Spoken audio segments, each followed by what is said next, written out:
तो ऊपर से धम धम की आवाज़ आने लगी। बादशाह थे, मिजाज नरम था। तो जब धम धम की आवाज़ आए तो इब्राहिम बिन अदहम की आंख खुली।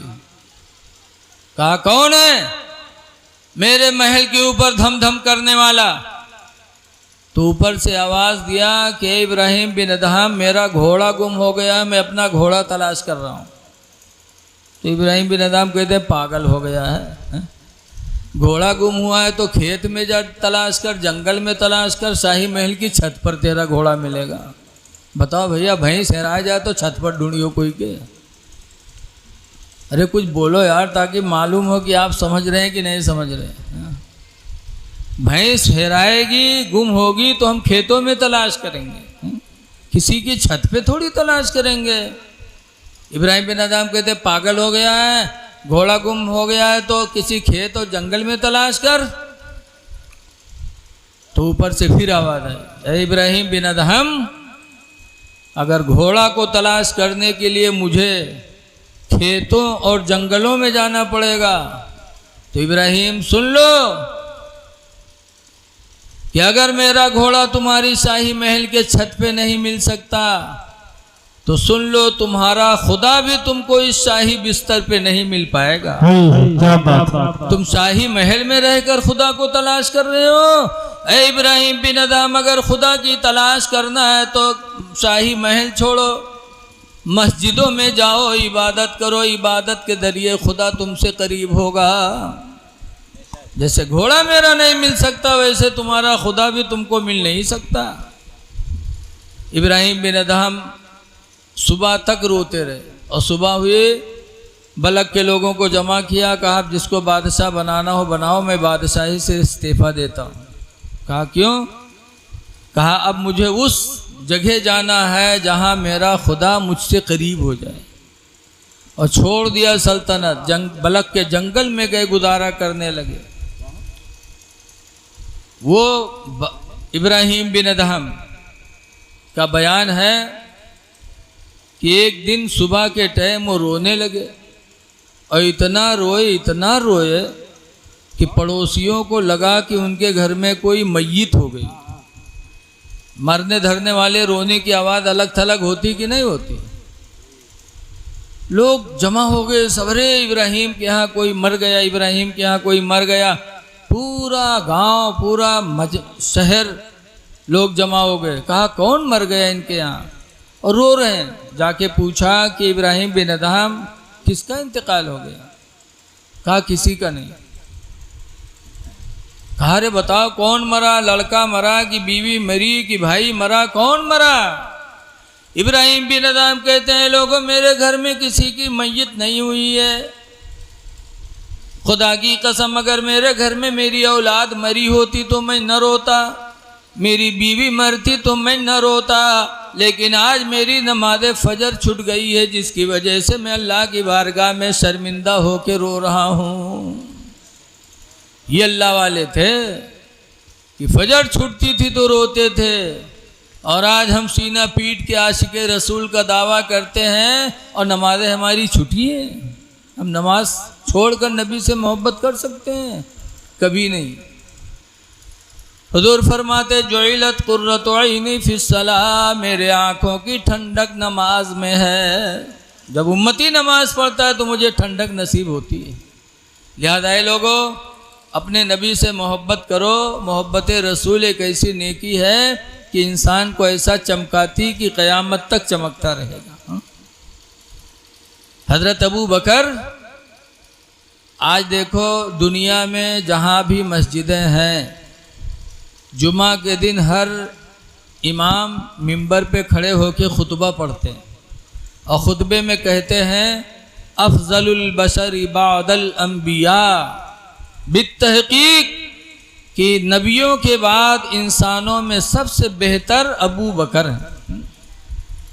आज भी खुतबा पढ़ा जा रहा है। क्यों? उन्होंने अपने नबी से बड़ी सच्ची मोहब्बत की। कैसे? हज़रत अली शेर खुदा रज़ी अल्लाह ताला अन्हु से पूछा गया, अल्लाह के शेर, ये बताइए कि उम्मत मोहम्मदिया में सबसे बड़ा बहादुर कौन है? जब हज़रत अली से पूछा कि उम्मत मोहम्मदिया में सबसे बड़ा बहादुर कौन है, तो हज़रत अली ने फरमाया अबू बकर है। लोगों ने कहा आप तो शेर खुदा हैं और बहादुर अबू बकर को बता रहे हैं। कहा नहीं, बहादुर मैं नहीं हूँ, बहादुर तो अबू बकर ही हैं। कहा कैसे? तो हज़रत अली कहते हैं कि इस्लाम की सबसे पहली लड़ाई जब जंगे बद्र हुई और बद्र के मैदान में हम 313 थे, कुफ्फार हज़ारों से भी ज़्यादा थे। ऐसे वक्त में ये ऐलान हुआ मुजाहिदीन में कि जंग के वक्त रसूलुल्लाह की निगरानी कौन करेगा। इसलिए कि सबकी निगाहें तो हुजूर पर थीं कि इनको मार दो, काम ख़त्म हो जाए, इस्लाम ख़त्म हो जाएगा। बोलो है ऐसा कि नहीं? जैसे आजकल गांव में यहाँ कोई मामला होता तो पहले इमाम ही पकड़े जाते कि इका पकड़ो, यही सबका वर्गलई से। तो सबकी निगाहें नबी पर थी कि इनको मिटा दो, इस्लाम मिट जाएगा। तो ये ऐलान हुआ बद्र की सरजमीन पर कि जिहाद तो सब करने आए हैं, लेकिन नबी की निगरानी कौन करेगा। तो हज़रत अली कहते हैं कोई नहीं बोला, लेकिन उस वक्त सबसे पहले रसूलुल्लाह की निगरानी के लिए अबू बकर आए थे। अबू बकर ने कहा था अपने पैगंबर का निगरानी मैं करूंगा। अबू बकर ने नहीं सोचा मेरी जान जाएगी, अपनी जान को नबी पर कुर्बान करने के लिए तैयार हो गए। इसीलिए रवायतों में है कि जब जंग होने लगी तो हज़रत अबू बकर तलवार ले करके कभी नबी के आगे खड़े होते, फिर ये ख़तरा होता कि कोई पीछे से ना जाए तो फट से पीछे चले जाते, फिर ये होता कि दाहिने से कोई ना जाए तो दाहिने खड़े हो जाते, फिर सोचते कोई बाएं से ना जाए तो बाएं खड़े हो जाते थे। अल्लाह के रसूल की निगरानी और हिफाजत के लिए हज़रत अबू बकर बद्र की सरजमीन में चारों तरफ चक्कर लगा रहे थे कि मेरे नबी पे कोई वार न होने पाए। वो वार मेरे ऊपर हो जाए लेकिन अल्लाह के नबी पे वार ना हो। तो ऐसी मोहब्बत अबू बकर ने किया तो जिसका दर्जा मिला कि नबियों के बाद इंसानों में सबसे अफजल अगर कोई है तो अबू बकर सिद्दीक है। इसलिए लोगों, इसके नबी बहुत बड़ी दौलत है। लेकिन आज कहाँ, मक्का में एक औरत थी जिनका नाम है सुमैया। क्या नाम है? हज़रत अम्मार बिन यासिर की माँ है। इस्लाम में, इस्लाम के ऊपर सबसे पहले शहादत हासिल करने वाली औरत, औरतों में सबसे पहले जान देने वाली इस्लाम के नाम पर, वो कौन औरत हैं? हज़रत अम्मार बिन यासिर की माँ सुमैया हैं। सबसे पहले ईमान लाई। अबू जहल को पता चल गया कि सुमैया ईमान ली है, तो अबू जहल तलवार लेके सुमैया के दरवाजे पे गया और दरवाज़ा खटखटाया। सुमैया निकली। अबू जहल ने पूछा क्या तूने मोहम्मद का कलमा पढ़ लिया है? तलवार चमचमा रही हाथ में अबू जहल के। आजकल के मेहरुए हुए तो कहते ना ही भैया को कहा था, आँख ही फूट जाए हम नहीं पढ़े भैया कलमा। को कहा था भैया कोढ़ियाए जी हम नहीं कुछ कहा है। फौरन मेहरुए झूठ बोल देती। लेकिन वारे सुमैया का इश्क़े रसूल, सुमैया की मोहब्बत इस्लाम, कि जब अबू जहल ने पूछा सुमैया मोहम्मद का कलमा पढ़ चुकी है क्या तू, तो सुमैया ने हाँ नहीं कहा था, बल्कि दुश्मने रसूल को कलमा पढ़ के सुनाया था।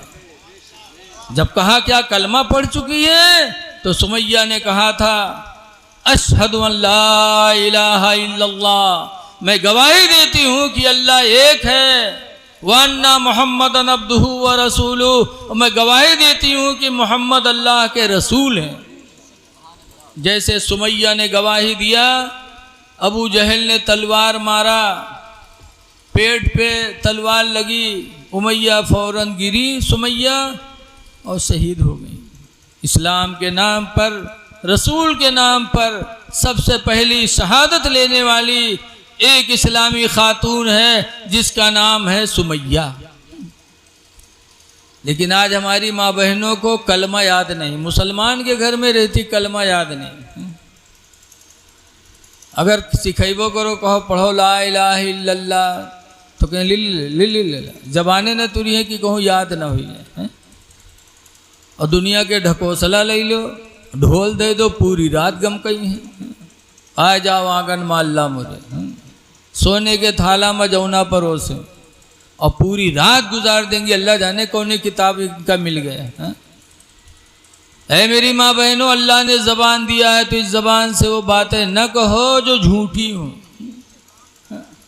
सोने के थाला में जौना परोसे, बताओ थाल कत्ता बड़ा होता है, इतना बड़ा होता है। सोने के कील नहीं जुहात है हाली, और सोने के थाला में जौना परोसत, कितनी झूठी बात है। फिर क्या दुआ कबूल होगी? झूठी बोली बोलने वाले की क्या दुआ कबूल हो सकती है? आज हम सब भी झूठ बोलते हैं और कहते हैं पता नहीं कहा हो गया है, अल्लाह सुनते ही नहीं है। कहा माद अल्लाह कहते हैं इतनी दुआ मांगी जाते है, दुआ नहीं कबूल होता है। जैसे इस वक्त हिंदुस्तान के हालात कैसे हैं सब जानते हैं। हर मुसलमान दुआ मांगता है, लेकिन जुल्म पे जुल्म हो रहा है। दुआएं क्यों नहीं कबूल होती? कभी गौर किया आपने? सुनो, एक बुजुर्ग थे हजरत बाबा फरीदुद्दीन गंजे शकर, एक जगह तकरीर कर रहे थे जलसे में कि उनके मुरीद लोग कुछ आए, और मुरीदों ने आके हाथ जोड़ना शुरू किया। कहा हुजूर बड़ी गरीबी के दिन है, मेरे बच्चे भूख मर रहे हैं, हम सब आपके मुरीद हैं, दुआ कर दो गरीबी दूर हो जाए। तो बाबा फरीद को तरस आया, कहा जाओ एक मिट्टी का ढीला ले आओ। तो गए मिट्टी का ढीला लाए। बाबा फरीद ने लिया, अव्वल आखिर दरूद शरीफ पढ़ा, 3 मरतबा कुल हुवल्लाह पढ़ा, और फूंक छोड़ा तो मिट्टी का ढीला सोना बन गया। मुरीदों को दिया, कहा ले जाओ बेचकर अपनी ज़रूरत पूरी कर लो। मुरीद गए, बेचा, ढीला सोने का, माला माल हो गए मुरीद लोग। लेकिन वो जलसा में यहाँ बहुत से लोग बैठे रहे, आप जैसे लोग। तो एक आदमी देखिस तो कही सरे ये तो आज मालूम भवा हो, सोना बनाना बड़ा आसान है। अव्वल आके दरूद पढ़ो, 3 मरतबा कुल हुवल्लाह पढ़ो, फूंक छोड़ो, सोना तैयार। ये तो आज मालूम हो, बहुत आसान है हो। ब मिलाद में इसे उठाओ गवा घरे, 12-1 बजत रहे, गवा अपने मेहरबक जगह उठ रे उठ जा ढीला लेके आओ। तो औरतिया चौके के ढीला का करिए, कहीं जल्दी ला, बाद में पता नहीं बने न बने रे। तो औरतिया और घबरान के इस कहा तो बौरो कुछ बताइयो, कहा बने न बने। तब उसने कहा सुनो, बाबा फरीद के जलसे से आ रहा हूँ, उन्होंने मिट्टी का ढीला लिया, अव्वल आखिर दरूद शरीफ पढ़ा, 3 मरतबा कुल हुवल्लाह पढ़ के फूंक छोड़ा तो मिट्टी का ढीला सोना बन गया। ताज़ा ताज़ा मामला है, जल्दी कर लेके आओ, नहीं बाद में पता नहीं बने न बने रे। तब औरतिया उठी और गई खेते में यहाँ, और ढीला के बजाय बहुत बड़ा चिहार उठा के मूड़े पर रखिस, तके लेके दिहिस। और मर्दवा कहे तुझे ढीला कर रहा है, पूरा चिहार उठाई ले रे। तो कहे सर जल्दी करो, बने तो चिप्पा चिहार बने, ढीला काहे बने। तो वह सोच इसकी पढ़े के वत्ते ही परी, अगर चिहार बनेगा तो और काम होगी। बर रखिस सामने, आँखी बंद की हिस, अव्वल आखिर दरूद पढ़ा, 3 मरतबा कुल हुवल्लाह पढ़ के फूंक छोड़ा। उसके बाद आंखें खोली, देखिस तो मिट्टी के चिप्पा वैसे धरा, कोई फर्क नहीं। तो सोचिस हो सका था गलत होगा हो। तो फिर आंखें बंद कीस, फिर पढ़िस फूकिस, और फिर देखिस तो फिर वैसे। ये सीटी क्यों मार रहा भैया जरा। पढ़ते पढ़ते सुबह हो गई, उसके मुंह में फेना आ गया, लेकिन चिप्पा नहीं बदला। तो उठा, बाबा फरीद के पास गया, कहा हुजूर क्या मामला है? आपने मिट्टी के ढीले पे अव्वल आखिर दरूद पढ़ के 3 मरतबा कुल हुवल्लाह पढ़ा तो मिट्टी का ढीला सोना बन गया। मैं आपके यहाँ से उठ के गया, पूरी रात पढ़ता रहा, फूंक छोड़ता रहा, लेकिन मिट्टी के चिप्पे में कोई फर्क नहीं आया। तो बाबा फरीद फरमाते हैं कि बेटा जो मैंने पढ़ा था वही तूने भी पढ़ा है, लेकिन फ़र्क सिर्फ मेरी और तेरी ज़बान का है। अल्लाह का फजल है कि ज़िंदगी गुजर गई, कभी इस ज़बान से मैं झूठी बोली नहीं बोला, कभी मैंने गाली नहीं दिया, कभी किसी की गीबत नहीं की, तो अल्लाह ने मेरी ज़बान में वो असर कर दिया कि मिट्टी को फूंक दो तो सोना बन जाए। बेटा तो भी अपनी ज़बान को झूठी बातों से बचा ले, गीबत से बचा ले, गाली गलूज से बचा ले, तो अल्लाह ताला तेरी ज़बान में भी वही असर पैदा फरमा देगा। ऐ लोगों, अगर आज ज़बानों को बचाना चाहते हो तो झूठ से बचो, गीबत से बचो, गाली गलूज से बचो, तो इंशाअल्लाह हमारी ज़बान में भी अल्लाह असर पैदा करेगा, तो हमारी दुआएं भी बारगाह मौला में कबूल होंगी। गाली न दिया करो, झूठ न बोलो।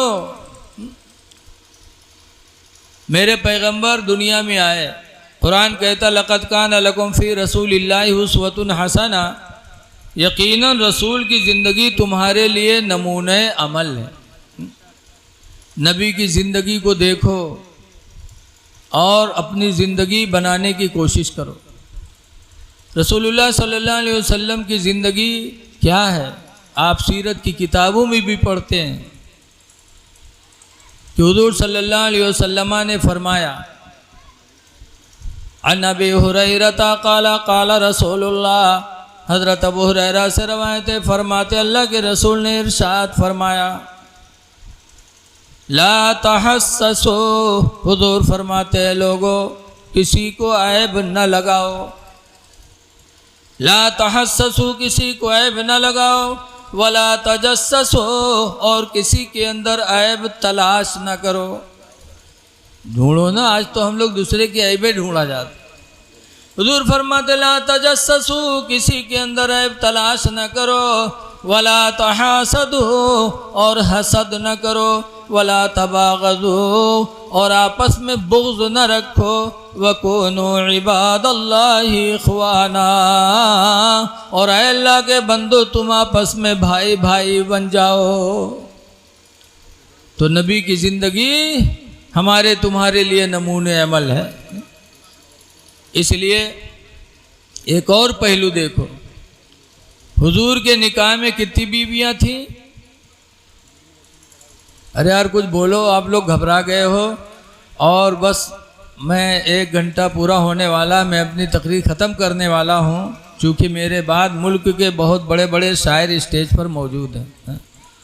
और भी हमारे शायर इस्लाम, वो हसरत, क्या नाम है हजरत का, अशहाद भाई, अशहाद है ना, अभी गुजरात अहमदाबाद में अल्हम्दुलिल्लाह वो नाते नबी सुना के आए, फ्लैट से गए, फ्लैट से आए। इतने बड़े शायर आपके ज़िला में हैं और वो भी हैं। और हमारे हजरत देखो तशरीफ़ फरमा हैं, और हमारे सेठ कारी जमाल अहमद साहब, मौलवी भी, हाफिज़ भी, सेठ भी हैं।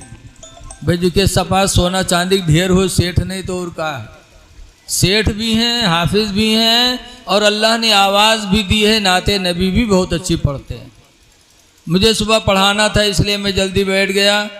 और आपके गांव के रहने वाले मोहतरम जनाब हाफिज़ शाबान सल्लमहो, जिन्होंने मुझे दावत दिया, मैं दावत पे हाजिर हुआ। ये हमारे बहरेइच में इमामत करते हैं, इनके जलसे में गया तो देखा कि तकरीर भी बहुत अच्छी किया, नात भी सुनाई और निज़ामत तो करते ही भी माशाल्लाह। बड़े बड़े फ़न वाले स्टेज पर हैं, मेरे बाद आपको सुनना है, जाना नहीं है, क्योंकि जलसा कराने वाले बड़ी मेहनत से जलसा कराते हैं।